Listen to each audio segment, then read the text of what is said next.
The Honorable Member for Kamfisa. Thank you, Madam Speaker, for the opportunity to make a few comments. I will not utilize the entire 8 minutes. I'll focus, Madam Speaker, on page 9 of the report. This is a report of the committee, and I want to thank the chairperson for the committee. Madam Speaker, on page 9, the last item on page 9, which is clause 28. Madam Speaker, clause 28, second paragraph reads, other stakeholders questioned the purpose of the proposed licensure examinations and sought clarity whether such exams would lead to a professional qualification. Madam Speaker, this is what your report is saying. Your report is saying there are stakeholders that are concerned with coming up with exams. And let me just simplify. Let me explain what this particular item is explaining. Madam Speaker, there are institutions of higher learning in Zambia that offer training for those who want to be teachers.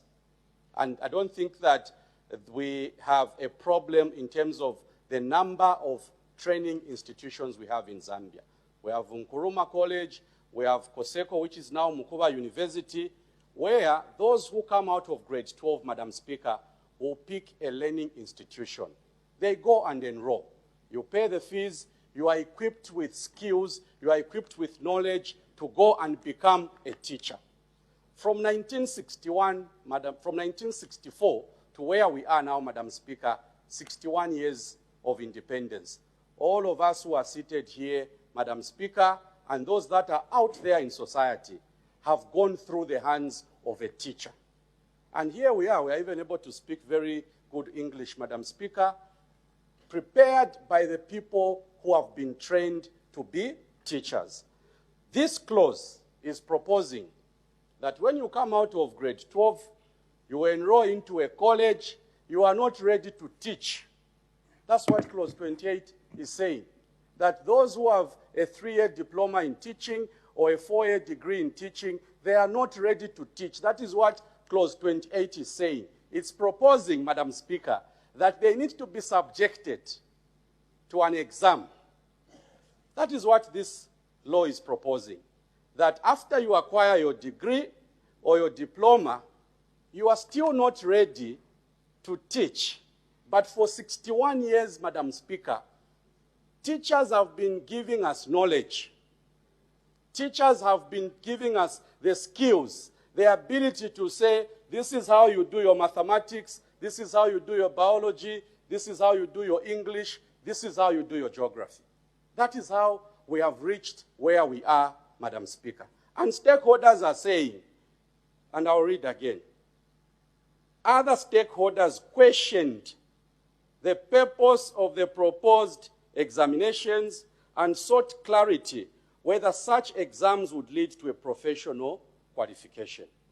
And my thinking, Madam Speaker, is that we already have institutions of higher learning that train teachers. Let us analyze the problem.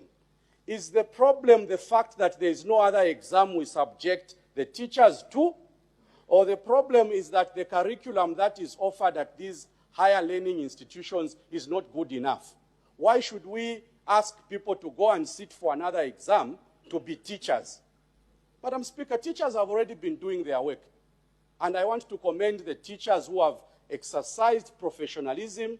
They have trained engineers. They've prepared doctors, Madam Speaker. They've prepared different types of citizens who are responsible today.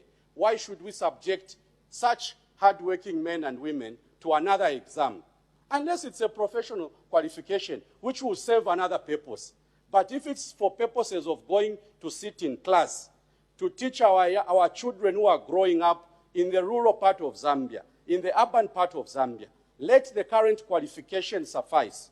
You come out of Nkurumah College, you are ready to teach, Madam Speaker. You are ready to teach. If there's a primary school that is in Mwense, you are ready to teach. But if there's another qualification, there's another exam we need to subject these teachers to. I think someone has to explain what purpose that will serve, unless we are questioning the preparation of our learning institutions, Madam Speaker. So my submission is that, based on that lack of clarity, I do not support the idea that teachers who have the skills, they have the knowledge, they've trained people for 61 years, should be subjected to another exam, unless it's a professional qualification that will serve another purpose, not to prevent these young men and women that are supposed to become teachers. And there are opportunities for employment. People want jobs, so why should you subject them to another examination? Madam Speaker, I beg to submit. Thank you.